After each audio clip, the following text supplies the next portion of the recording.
الحمد لله رب العالمين والصلاة والسلام عليك يا خاتم الأنبياء والمرسلين أما بعد فأعوذ بالله من الشيطان الرجيم بسم الله الرحمن الرحيم السلام علیکم ورحمۃ اللہ تعالی وبرکاتہ۔ آج ہمارا درس سیرت مصطفیٰ صلی اللہ علیہ وآلہ وسلم کا لیسن نمبر 18 صفحہ نمبر 237 سے 249 تک انشاءاللہ تبارک و تعالی سننے سمجھنے کی سعادت حاصل کریں گے۔ آغاز کرنے سے پہلے درود مبارکہ حصول برکت کے لیے پڑھ لیتے ہیں صلی اللہ علیہ سیدنا محمد النبی الامی وعلی آلہ وسلم، صلی اللہ علیہ سیدنا محمد النبی الامی وعلی آلہ وسلم، صلی اللہ علیہ سیدنا محمد النبی الامی وعلی آلہ وسلم۔ اعوذ باللہ من الشیطان الرجیم بسم اللہ الرحمن الرحیم اللہم افتح علینا حکمتک ونشر علینا رحمتک یا ذا الجلال والاکرام اللہم ارزقنا زیارت حرمک وحرم نبیک المصطفیٰ صلی اللہ علیہ وسلم۔ قیدیوں کے ساتھ سلوک۔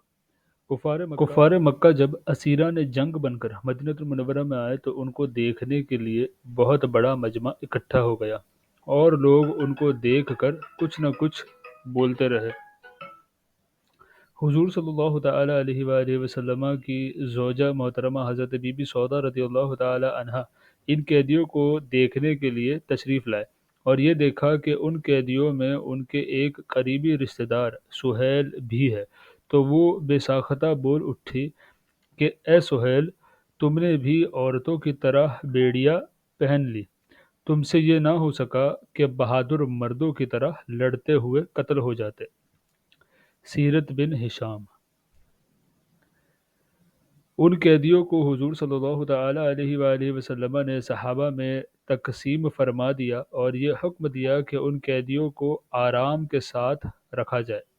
چنانچہ دو دو چار چار قیدی صحابہ کے گھروں میں رہنے لگے اور صحابہ کرام علیہم الرضوان نے ان لوگوں کے ساتھ یہ حسن سلوک کیا کہ ان لوگوں کو گوشت، روٹی وغیرہ حسب مقدور بہترین کھانا کھلاتے تھے اور خود کھجوریں کھا کر رہ جاتے تھے۔ بحوالہ ابن ہشام۔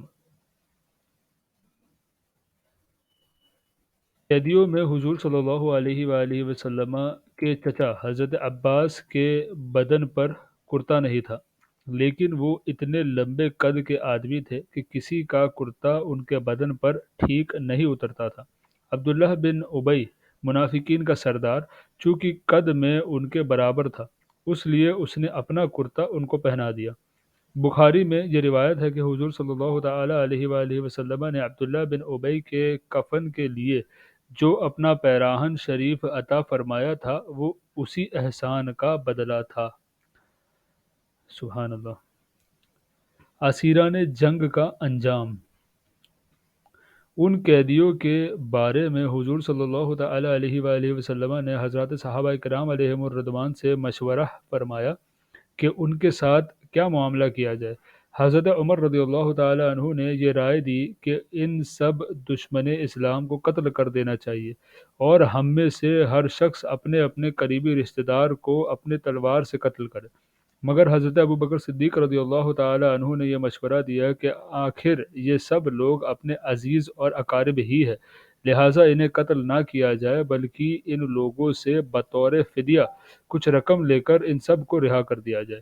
اس وقت مسلمانوں کی مالی حالت بہت کمزور ہے، فدیے کی رقم سے مسلمانوں کی مالی امداد کا سامان بھی ہو جائے گا اور شاید آئندہ اللہ تبارک و تعالی ان لوگوں کو اسلام کی توفیق نصیب فرمائے۔ حضور رحمت عالم صلی اللہ علیہ وآلہ وسلم نے حضرت ابوبکر صدیق رضی اللہ تعالی عنہ کی سنجیدہ رائے کو پسند فرمایا اور ان قیدیوں سے 4,000 درہم فدیہ لے کر ان لوگوں کو چھوڑ دیا۔ جو لوگ مفلسی کی وجہ سے فدیہ نہیں دے سکتے تھے وہ یوں ہی بلا فدیہ چھوڑ دیے گئے۔ سبحان اللہ۔ ان قیدیوں میں جو لوگ لکھنا جانتے تھے ان میں سے ہر ایک کا فدیہ یہ تھا کہ وہ انصار کے 10 لڑکوں کو لکھنا سکھا دے۔ سبحان اللہ۔ یہاں سے دیکھیے پڑھائی لکھائی اسلام میں کس طریقے سے امپورٹنٹ ہے، یہ ثابت ہوا۔ اور آج ہمارے نوجوانوں کو آپ دیکھیں، حضرت عباس رضی اللہ تعالی عنہ کا فدیہ۔ انصار نے حضور صلی اللہ تعالی علیہ وآلہ وسلم سے یہ درخواست عرض کی کہ یا رسول اللہ صلی اللہ علیہ وآلہ وسلم، حضرت عباس ہمارے بھانجے ہیں، لہٰذا ہم ان کا فدیہ معاف کرتے ہیں، لیکن آپ صلی اللہ علیہ وآلہ وسلم نے یہ درخواست منظور نہیں فرمائی۔ حضرت عباس قریش کے ان 10 دولت مند رئیسوں میں سے تھے جنہوں نے لشکر کفار کے راشن کی ذمہ داری اپنے سر پر لی تھی۔ اس غرض کے لیے حضرت عباس رضی اللہ تعالی عنہ کے پاس 20 اوقیہ سونا تھا۔ چونکہ فوج کو کھانا کھلانے میں ابھی حضرت عباس رضی اللہ تعالی عنہ کی باری نہیں آئی تھی، اس لیے وہ سونا ابھی تک ان کے پاس محفوظ تھا۔ اس سونے کو حضور صلی اللہ علیہ وآلہ وسلم نے مال غنیمت میں شامل فرما دیا اور حضرت عباس سے مطالبہ فرمایا کہ وہ اپنا اور اپنے دونوں بھتیجوں عقیل بن ابی طالب اور نوفل بن حارث اور اپنے حلیف عتبہ بن عمر بن جہدم 4 شخصوں کا فدیہ ادا کرے۔ حضرت عباس رضی اللہ تعالی عنہ نے کہا کہ میرے پاس کوئی مال ہی نہیں ہے، میں کہاں سے فدیہ ادا کروں؟ یہ سن کر حضور صلی اللہ علیہ وآلہ وسلم نے فرمایا کہ چچا جان، آپ کا وہ مال کہاں ہے جو آپ نے جنگ بدر کے لیے روانہ ہوتے وقت اپنی بیوی ام الفضل کو دیا تھا اور یہ کہا تھا اگر میں اس لڑائی میں مارا جاؤں تو اس میں سے اتنا اتنا مال میرے لڑکوں کو دے دینا۔ یہ سن کر حضرت عباس رضی اللہ تعالی عنہ نے کہا کہ قسم ہے اس خدا کی جس نے آپ علیہ الصلوۃ والسلام کو حق کے ساتھ بھیجا، کہ یقیناً آپ علیہ الصلوۃ والسلام اللہ تبارک و تعالیٰ کے رسول ہے، کیونکہ اس مال کا علم میرے اور میری بیوی ام الفضل کے سوا کسی کو نہیں تھا۔ چنانچہ حضرت عباس رضی اللہ تعالی عنہ نے اپنا اور اپنے دونوں بھتیجوں اور اپنے حلیف کا فدیہ ادا کر کے رہائی حاصل کی۔ پھر اس کے بعد حضرت عباس اور حضرت عقیل اور حضرت نوفل تینوں مشرف با اسلام ہو گئے رضی اللہ تعالی عنہم، بحوالہ مدارج النبوہ صلی اللہ علیہ وسلم۔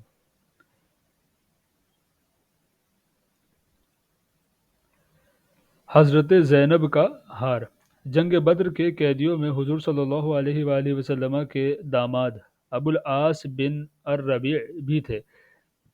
یہ حالہ بنت خویلد کے لڑکے تھے اور حالہ حضرت بی بی خدیجہ الکبریٰ رضی اللہ تعالی عنہا کی حقیقی بہن تھی۔ اس لیے حضرت بی بی خدیجہ الکبریٰ رضی اللہ تعالی عنہا نے رسول کریم صلی اللہ علیہ وآلہ وسلم سے مشورہ لے کر اپنی لڑکی حضرت زینب رضی اللہ تعالی عنہا کا ابو العاص بن الربیع سے نکاح کر دیا تھا۔ حضور صلی اللہ علیہ وآلہ وسلم نے جب اپنی نبوت کا اعلان فرمایا تو آپ علیہ الصلوۃ والسلام کی صاحبزادی حضرت زینب رضی اللہ تعالی عنہا نے تو اسلام قبول کر لیا، مگر ان کے شوہر ابو العاص مسلمان نہیں ہوئے اور نہ حضرت زینب رضی اللہ تعالی عنہا کو اپنے سے جدا کیا۔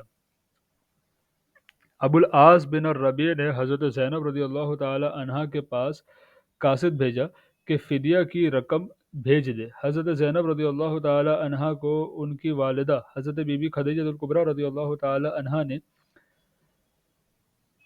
جہیز میں ایک قیمتی ہار بھی دیا تھا۔ حضرت زینب رضی اللہ تعالی عنہا نے فدیہ کی رقم کے ساتھ وہ ہار بھی اپنے گلے سے اتار کر مدینہ بھیج دیا۔ جب حضور صلی اللہ علیہ وآلہ وسلم کی نظر اس ہار پر پڑی تو حضرت بی بی خدیجہ الکبریٰ رضی اللہ تعالی عنہا اور ان کی محبت کی یاد نے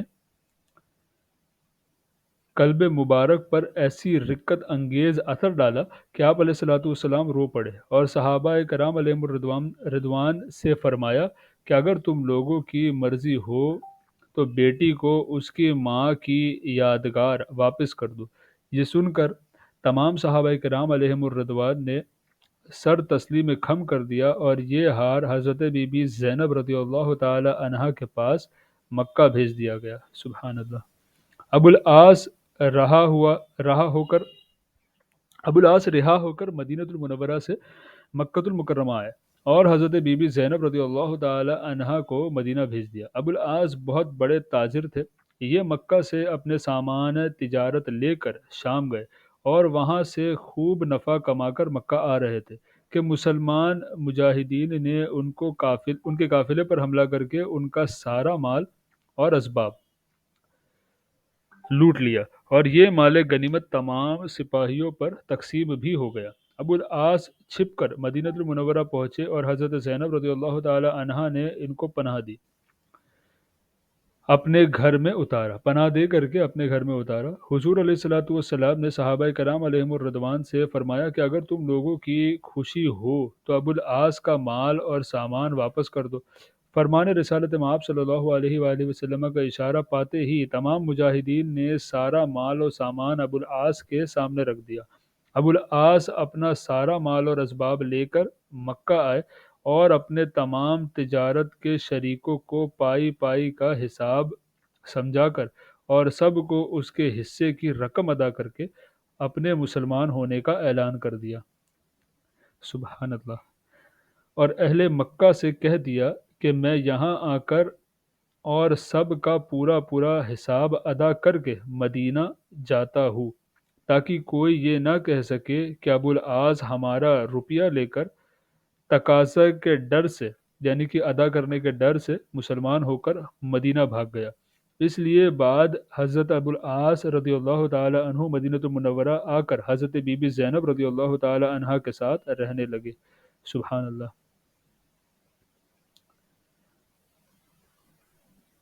مقتولین بدر کا ماتم۔ بدر میں کفار قریش کی شکست فاش کی خبر جب مکہ میں پہنچی تو ایسا کوہرام مچ گیا کہ گھر گھر ماتم کدا بن گیا، مگر اس خیال سے کہ مسلمان ہم پر ہنسیں گے، ابو سفیان نے تمام شہر میں اعلان کر دیا کہ خبردار کوئی شخص رونے نہ پائے۔ اس لڑائی میں اسود بن المطلب کے دو لڑکے عقیل اور زمعہ اور ایک پوتا حارث بن زمعہ قتل ہوئے تھے۔ اس صدمہ جان کا اسود کا دل پھٹ گیا تھا۔ وہ چاہتا تھا کہ اپنے ان مقتول پر خوب پھوٹ پھوٹ کر روئے تاکہ دل کی بھڑاس نکل جائے، لیکن قومی غیرت کے خیال سے رو نہیں سکتا تھا، مگر دل ہی دل میں گھٹتا اور کڑتا رہتا تھا اور آنسو بہاتے بہاتے اندھا ہو گیا تھا۔ ایک دن شہر میں کسی عورت کے رونے کی آواز آئی تو اس نے اپنے غلام کو بھیجا کہ دیکھو کون رو رہا ہے، کیا بدر کے مقتولوں پر رونے کی اجازت ہو گئی ہے؟ میرے سینے میں رنج و غم کی آگ سلگ رہی ہے، میں بھی رونے کے لیے بے قرار ہوں۔ غلام نے بتایا کہ ایک عورت کا اونٹ جو ہے کیمل گم ہو گیا ہے، وہ اسی غم میں رو رہی ہے۔ اسود شاعر تھا، یہ سن کر بے اختیار اس کی زبان سے یہ دردناک اشعار نکل پڑے جس کے لفظ لفظ سے خون ٹپک رہا ہے۔ العیاذ باللہ۔ کیا وہ عورت ایک اونٹ کے گم ہو جانے پر رو رہی ہے اور بے خوابی نے اس کی نیند کو دور کر دیا ہے؟ تو ایک اونٹ پر نہ روئے لیکن بدر پر روئے جہاں قسمتوں نے کوتاہی کی ہے۔ معاذ اللہ۔ اگر تجھ کو رونا ہے تو عقیل پر رویا کر اور حارث پر رویا کر جو شیروں کا شیر تھا، اور ان سب پر رویا کر، مگر ان سبوں کا نام مت لے، اور ابو حکیمہ زمعہ کا تو کوئی ہمسر ہی نہیں ہے۔ العیاذ باللہ۔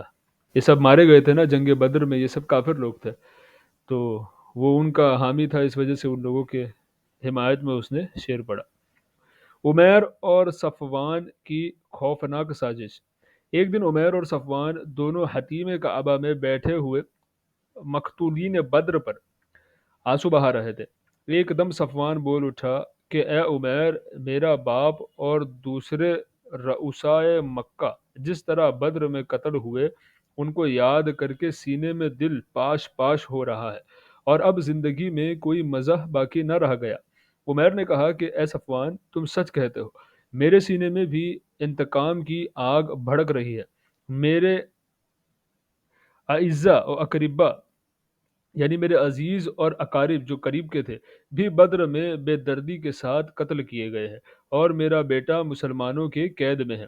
خدا جل وعلا کی قسم، اگر میں قرض دار نہ ہوتا اور بال بچوں کی فکر سے دوچار نہ ہوتا تو ابھی ابھی میں تیز رفتار گھوڑے پر سوار ہو کر مدینہ المنورہ جاتا اور دم زدن میں دھوکے سے رسول پاک صلی اللہ علیہ وآلہ وسلم کو قتل کر کے فرار ہو جاتا۔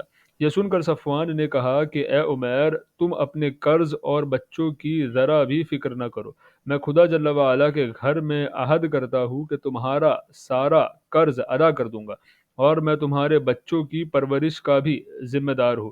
اس معاہدے کے بعد عمیر سیدھا گھر آیا اور زہر میں بجھائی ہوئی تلوار، یعنی زہر لگا کر کے تلوار کو زہر میں بجھائی ہوئی تلوار لے کر گھوڑے پر سوار ہو گیا۔ جب مدینہ المنورہ میں مسجد نبوی کے قریب پہنچا تو حضرت عمر فاروق رضی اللہ تعالی عنہ نے اس کو پکڑ لیا اور اس کا گلا دبائے اور گردن پکڑے ہوئے دربار رسالت مآب صلی اللہ علیہ وآلہ وسلم لے گئے۔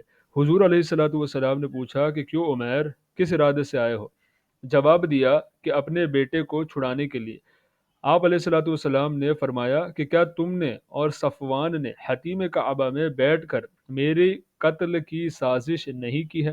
عمیر یہ راز کی بات سن کر سناٹا میں آ گیا اور کہا کہ میں گواہی دیتا ہوں کہ بے شک آپ اللہ تبارک و تعالیٰ کے رسول ہے، کیونکہ خدا جل وعلا کی قسم، میرے اور صفوان کے سوا اس راز کی کسی کو بھی خبر نہ تھی۔ ادھر مکہ المکرمہ میں صفوان حضور علیہ الصلوۃ والسلام کے قتل کی خبر سننے کے لیے انتہائی بے قرار تھا، اور دن گن کر عمیر کے آنے کا انتظار کر رہا تھا، مگر جب اس نے ناگہاں یہ سنا کہ عمیر مسلمان ہو گیا تو فرط حیرت سے اس کے پاؤں کے نیچے سے زمین نکل گئی اور وہ بوکھلا گیا۔ حضرت عمیر مسلمان ہو کر مکہ المکرمہ آئے، اور جس طرح وہ پہلے مسلمانوں کے خون کے پیاسے تھے، اب وہ کافروں کی جان کے دشمن بن گئے، اور انتہائی بے خوفی اور بہادری کے ساتھ مکہ المکرمہ میں اسلام کی تبلیغ کرنے لگے، یہاں تک کہ ان کی دعوت اسلام سے بڑے بڑے کافروں کے اندھیرے دلوں میں نور ایمان کی روشنی سے اجالا ہو گیا، اور یہی عمیر اب صحابی رسول حضرت عمیر رضی اللہ تعالی عنہ کہلانے لگے۔ سبحان اللہ۔ مجاہدین بدر کے فضائل۔ جو صحابہ کرام علیہم الرضوان جنگ بدر کے جہاد میں شریک ہو گئے، وہ تمام صحابہ میں ایک خصوصی شرف کے ساتھ ممتاز ہے، اور ان خوش نصیبوں کی فضائل میں ایک بہت ہی عظیم الشان فضیلت یہ ہے کہ ان سعادت مندوں کے بارے میں حضور اکرم صلی اللہ علیہ وآلہ وسلم نے یہ فرمایا کہ بے شک اللہ تبارک و تعالی اہل بدر سے واقف ہے، اور اس نے یہ فرما دیا ہے کہ تم اب جو عمل چاہو کرو، بلا شبہ تمہارے لیے جنت واجب ہو چکی ہے، یا یہ فرمایا کہ میں نے تمہیں بخش دیا ہے۔ سبحان اللہ۔ ابو لہب کی عبرتناک موت۔ ابو لہب جنگ بدر میں شریک نہیں ہو سکا۔ جب کفار قریش شکست کھا کر مکہ المکرمہ واپس آئے تو لوگوں کی زبانی جنگ بدر کے حالات سن کر ابو لہب کو انتہائی رنج و ملال ہوا۔ اس کے بعد ہی وہ بڑی چیچک کی بیماری میں مبتلا ہو گیا، جس سے اس کا تمام بدن سڑ گیا، اور 8ویں دن وہ مر گیا۔ عرب کے لوگ چیچک سے بہت ڈرتے تھے، اور اس بیماری میں مرنے والے کو بہت ہی منحوس سمجھتے تھے، اس لیے اس کے بیٹوں نے بھی 3 دن تک اس کی لاش کو ہاتھ نہ لگایا، مگر اس خیال سے کہ لوگ طعنہ ماریں گے۔ ایک گڈھا کھودا اور کھود کر لکڑیوں سے ڈھکیلتے ہوئے لے گئے، اور اس گڈھے میں لاش کو گرا کر اوپر سے مٹی ڈال دی، اور بعض مورخین نے تحریر فرمایا کہ دور سے لوگوں نے اس گڈھے میں اس قدر پتھر پھینکے کہ ان پتھروں سے اس کی لاش چھپ گئی۔ بحوالہ زرقانی۔ غزوہ بنی قینقاع۔ رمضان المبارک سن 2 ہجری میں حضور صلی اللہ تعالی علیہ وآلہ وسلم جنگ بدر کے معارکے سے واپس ہو کر مدینہ المنورہ واپس لوٹے۔ اس کے بعد ہی 15 شوال سن 2 ہجری میں غزوہ بنی قینقاع کا واقعہ درپیش ہوا۔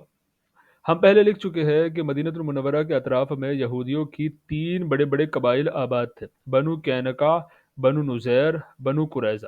ان تینوں سے مسلمانوں کا معاہدہ تھا، مگر جنگ بدر کے بعد جس قبیلے نے سب سے پہلے معاہدہ توڑا وہ قبیلہ بنو قینقاع کے یہودی تھے، جو سب سے زیادہ بہادر اور دولت مند تھے۔ واقعہ یہ ہوا کہ بر ایک برقع پوش عرب عورت یہودیوں کے بازار میں آئی۔ دکانداروں نے شرارت کی اور اس عورت کو ننگا کر دیا۔ اس پر تمام یہودی کہا لگا کر ہنسنے لگے۔ عورت چلائی تو ایک عرب آیا اور دکاندار کو قتل کر دیا۔ اس پر یہودیوں اور عربوں میں لڑائی شروع ہو گئی۔ حضور صلی اللہ علیہ وآلہ وسلم کو خبر ہوئی تو تشریف لائے اور یہودیوں کی اس غیر شریفانہ حرکت پر ملامت فرمانے لگے۔ اس پر بنو کینکا کے خبیث یہودی بگڑ گئے اور بولے کہ جنگ بدر کی فتح سے آپ علیہ الصلوۃ والسلام مغرور نہ ہو جائے۔ مکہ والے جنگ کے معاملے میں بے ڈھنگے تھے، اس لیے آپ علیہ الصلوۃ والسلام نے ان کو مار لیا۔ اگر ہم سے آپ علیہ الصلوۃ والسلام کا سابقہ پڑا تو آپ علیہ الصلوۃ والسلام کو معلوم ہو جائے گا کہ جنگ کس چیز کا نام ہے۔ دیکھیں ان کی اوقات تو ردی برکی نہیں ہے، لیکن خبیثوں کا منہ بڑا کھلتا ہے۔ اور لڑنے والے کیسے ہوتے ہیں؟ جب یہودیوں نے معاہدہ توڑ دیا تو حضور علیہ الصلوۃ والسلام نے نصف شوال سن 2 ہجری سنیچر کے دن ان یہودیوں پر حملہ کر دیا۔ یہودی جنگ کی تاب نہ لا سکے اور اپنے قلعوں کا فاٹک بند کر کے قلعہ بند ہو گئے، مگر 15 دن کے محاصرے کے بعد بالآخر یہودی مغلوب ہو گئے اور ہتھیار ڈال دینے پر مجبور ہو گئے۔ حضور صلی اللہ تعالی علیہ وآلہ وسلم نے صحابہ کرام علیہم الرضوان کے مشورے سے ان یہودیوں کو شہر بدر کر دیا، اور یہ عہد شکن بدذات یہودی ملک شام کے مقام ازرعات میں جا کر آباد ہو گئے۔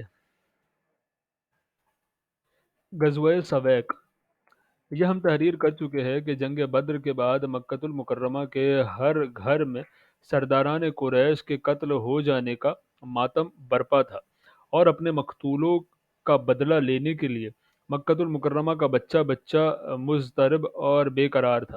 چنانچہ غزوہ سویق اور جنگ احد وغیرہ کی لڑائیاں مکہ والوں کے اسی جوش انتقام کا نتیجہ ہے۔ اتبا اور ابو جہل کے قتل ہو جانے کے بعد اب قریش کا سردار اعظم ابو سفیان تھا، اور اس منصب کا سب سے بڑا کام غزوہ بدر کا انتقام تھا۔ چنانچہ ابو سفیان نے قسم کھا لی، جب تک بدر کے مقتولوں کا مسلمانوں سے بدلہ نہ لے لوں گا، نہ غسل جنابت کروں گا، نہ سر میں تیل ڈالوں گا۔ چنانچہ جنگ بدر کے 2 ماہ بعد یعنی 2 مہینے بعد ذوالحجہ سن 2 ہجری میں ابو سفیان 200 شتر سوار کا لشکر لے کر مدینہ المنورہ کی طرف بڑھا۔ اس کو یہودیوں پر بڑا بھروسہ تھا، بلکہ ناز تھا کہ مسلمانوں کے مقابلے میں وہ اس کی امداد کریں گے، اس کی مدد کریں گے۔ اس امید پر ابو سفیان پہلے حج بن اخطب یہودی کے پاس گیا، مگر اس نے دروازہ بھی نہیں کھولا۔ وہاں سے مایوس ہو کر سلام بن مشکم سے ملا، جو قبیلہ بنو نذیر کے یہودیوں کا سردار تھا اور یہودی کی تجارتی خزانے کا مینیجر بھی تھا۔ اس نے ابو سفیان کا پرجوش استقبال کیا اور حضور علیہ الصلوۃ والسلام کے تمام جنگی رازوں سے ابو سفیان کو آگاہ کر دیا۔ صبح کو ابو سفیان نے مقام عریض پر حملہ کیا۔ یہ بستی مدینہ المنورہ سے 3 میل کی دوری پر تھی۔ اس حملے میں ابو سفیان نے ایک انصاری صحابی کو جن کا نام سعد بن عمر رضی اللہ تعالی عنہ تھا شہید کر دیا، اور کچھ درختوں کو کاٹ ڈالا اور مسلمانوں کے چند گھروں اور باغات کو آگ لگا کر پھونک دیا۔ ان حرکتوں سے اس کے گمان میں اس کی قسم پوری ہو گئی۔ جب حضور اقدس صلی اللہ علیہ وآلہ وسلم کو اس کی خبر ہوئی تو آپ علیہ الصلوۃ والسلام نے اس کا تعاقب کیا، لیکن ابو سفیان بدحواس ہو کر اس قدر تیزی سے بھاگا کہ بھاگتے ہوئے اپنا بوجھا ہلکا کرنے کے لیے ستو کی بوریاں جو وہ اپنی فوج کے راشن کے لیے لایا تھا پھینکتا چلا گیا، جو مسلمانوں کے ہاتھ آئی۔ عربی زبان میں ستو کو سویق کہتے ہیں، اسی لیے اس غزوے کا نام غزوہ سویق پڑ گیا۔ حضرت فاطمہ رضی اللہ تعالی عنہا کی شادی، اسی سال سن 2 ہجری میں حضور علیہ الصلوۃ والسلام کی سب سے پیاری بیٹی حضرت فاطمہ الزہرا رضی اللہ تعالی عنہا کی شادی خانہ آبادی حضرت علی کرم اللہ وجہہ الکریم کے ساتھ ہوئی۔ یہ شادی انتہائی وقار اور سادگی کے ساتھ ہوئی۔ حضور علیہ الصلوۃ والسلام نے حضرت انس رضی اللہ تعالی عنہ کو حکم دیا کہ وہ حضرات ابو بکر صدیق اور عمر فاروق اور عثمان غنی اور عبد الرحمن بن عوف اور دوسرے چند مہاجرین و انصار رضوان اللہ علیہم اجمعین کو مدعو کرے۔ چنانچہ جب صحابہ کرام رضی اللہ تعالی عنہم اجمعین جمع ہو گئے تو حضور علیہ الصلوۃ والسلام نے خطبہ پڑھا اور نکاح پڑھا دیا۔ شہنشاہ کونین صلی اللہ علیہ وآلہ وسلم نے شہزادی اسلام حضرت بی بی فاطمہ رضی اللہ تعالی عنہا کو جہیز میں جو سامان دیا اس کی فہرست یہ ہے: ایک کملی، یعنی کہ ایک بلینکٹ ہوتا ہے نا، ایک چادر، ایک بلینکٹ، وہ ایک کملی، بان کی ایک چارپائی، چمڑے کا گدا جس میں روئی کی جگہ کھجور کی چھال بھری ہوئی تھی، ایک چھاگل، ایک مشک، دو چکیا، دو مٹی کے گھڑے۔ حضرت حارثہ بن نعمان انصاری رضی اللہ تعالی عنہ نے اپنا ایک مکان حضور علیہ الصلوۃ والسلام کو اس لیے نذر کر دیا کہ اس میں حضرت علی المرتضیٰ اور حضرت بی بی فاطمہ رضی اللہ تعالی عنہما سکونت فرمائے۔ جب حضور بی بی فاطمہ الزہرا رضی اللہ تعالی عنہا رخصت ہو کر نئے گھر میں گئے تو عشاء کی نماز کے بعد حضور علیہ الصلوۃ والسلام تشریف لائے اور ایک برتن میں پانی طلب فرمایا اور اس میں کلی فرما کر حضرت علی المرتضیٰ رضی اللہ تعالی عنہ کے سینے اور بازوؤں پر پانی چھڑکا۔ پھر حضرت فاطمہ رضی اللہ تعالی عنہا کو بلایا اور ان کے سر اور سینے پر بھی پانی چھڑکا اور پھر یوں دعا فرمائی کہ یا اللہ، میں علی اور فاطمہ اور ان کی اولاد کو تیری پناہ میں دیتا ہوں کہ یہ سب شیطان کے شر سے محفوظ رہے۔ سبحان اللہ، سبحان اللہ۔ سن 2 ہجری کے متفرق واقعات، یعنی اور کون سے واقعات سن 2 ہجری میں ہوئے؟ اسی سال روزہ اور زکوٰۃ کی فرضیت کے احکام نازل ہوئے اور نماز کی طرح روزہ اور زکوٰۃ بھی مسلمانوں پر فرض ہو گئے۔ اسی سال حضور علیہ الصلوۃ والسلام نے عید الفطر کی نماز جماعت کے ساتھ عیدگاہ میں ادا فرمائی۔ نماز کو جماعت کے ساتھ عیدگاہ میں عید الفطر کی نماز کو ادا فرمایا۔ اس سے قبل عید الفطر کی نماز نہیں ہوتی تھی۔ صدقہ فطر ادا کرنے کا حکم اسی سال جاری ہوا۔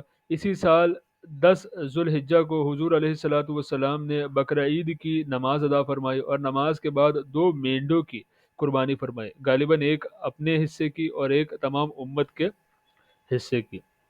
نمبر 5، اسی سال غزوہ کرکرۃ القدر اور غزوہ بحرین وغیرہ چند چھوٹے چھوٹے غزوات بھی پیش آئے جن میں حضور علیہ الصلوۃ والسلام نے شرکت فرمائی، مگر ان غزوات میں کوئی جنگ نہیں ہوئی۔ تو آج ہمارا درس یہیں پر مکمل ہوا۔ آپ تمام سے گزارش ہے کہ اس حقیر کے لیے دعا کریں۔ السلام علیکم ورحمۃ اللہ تعالی وبرکاتہ۔